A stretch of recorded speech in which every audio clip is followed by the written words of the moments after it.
안녕하세요. 오랜만에 돌아온 빠른 역사 뷰마블입니다.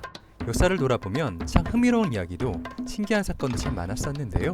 역사 속 이야기를 보다가 진짜 문득 궁금해져서 만드는 빠른 역사 호기심 1편입니다. 지금 시작하겠습니다. 원효대살굴물은 너무나 유명한 한국사 일화이지요. 초등학교 고학년이 되면 역사책이나 동요 등으로 쉽게 접할 수 있는 내용으로 원효대사 하면 해골물이 따라올 정도로 대한민국 사람이라면 자연스럽게 입에 붙는 완성 키워드일 겁니다. 신라시대 유명한 대사였던 원효는 그의 나이 40살쯤에 더 이상 한국은 배울 것이 없다 하며 중국 유학을 떠나기로 마음을 먹습니다. 신라에서 출발하여 남양쯤에 이르렀을 때에 해가 뉘엿뉘엿 지고 있어 간밤을 보내기 위해 동굴에 들어가게 됩니다. 마침 비가 소나기처럼 내리기도 하여서 근처 동굴을 급하게 찾을 수밖에 없었지요.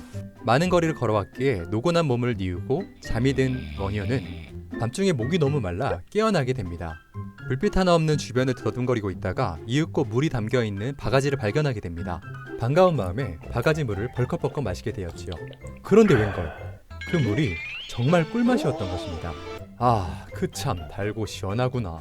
원효는 이렇게 폐부에서 나오는 감탄사를 내뱉고 다시 잠을 청하게 됩니다. 아침에 일어난 원효는 깜놀하고 맙니다.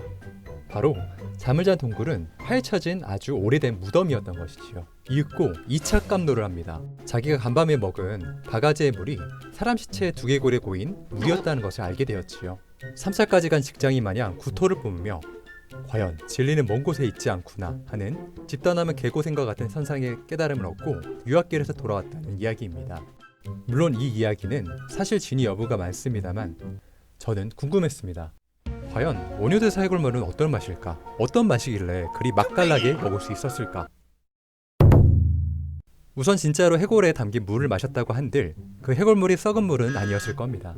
깨달음이고 자시고 간에 잠결에 아무리 불빛 하나 없는 무덤 아니었을지라도 해골 안에 물이 썩어 있다면 냄새나 맛으로 마시지 못했을 겁니다.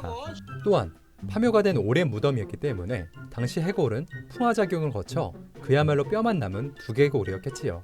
무덤이 위치해 있던 남양 지역은 바닷가 근처이며 비가 많이 오는 지역이기도 했습니다. 해골 안의 물은 빗물이 담겨있을 확률이 높았겠지요.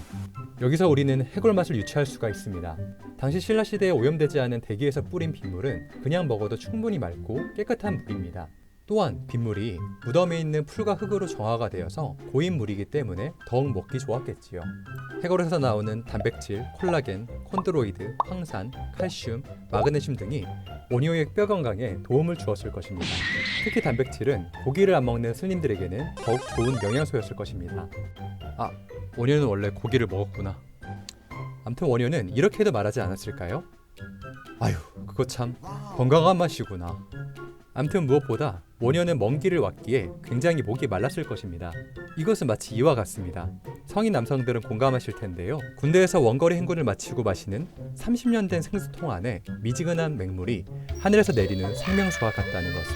이 모두를 조합해 보았을 때 원효대사 해골물은 제주 삼다수, 애비양은 저리 가라 할 정도로 최고의 천상 개꿀맛으로 결론이 납니다.